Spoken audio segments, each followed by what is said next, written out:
అందరికీ నమస్కారం. చాలామంది మిత్రులు నాకు ఫోన్ చేసి ప్రశాంత్ గురించి అడుగుతూ ఉన్నారు.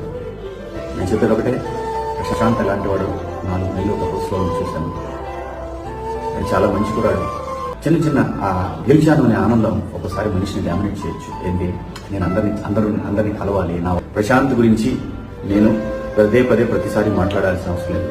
ప్రశాంత్ ఇష్యూ అయిన మొదటి గంట నుంచి ఈ క్షణం వరకు ప్రశాంత్ విషయంలో ఏం జరుగుతుందో ప్రతి ఇన్ఫర్మేషన్ నాకు ఉంది. సో కాబట్టి నేను ప్రతిదీ ప్రూవ్ చేసుకోవాల్సిన అవసరం కూడా నాకు లేదు. ఎందుకంటే వాడికి నేనేంటో తెలుసు, నాకు వాడేంటో తెలుసు. ప్రశాంత్ చట్టాన్ని గౌరవించే వ్యక్తి. చట్టాన్ని గౌరవించి చట్ట ప్రకారం తను బయటకు వస్తాడు.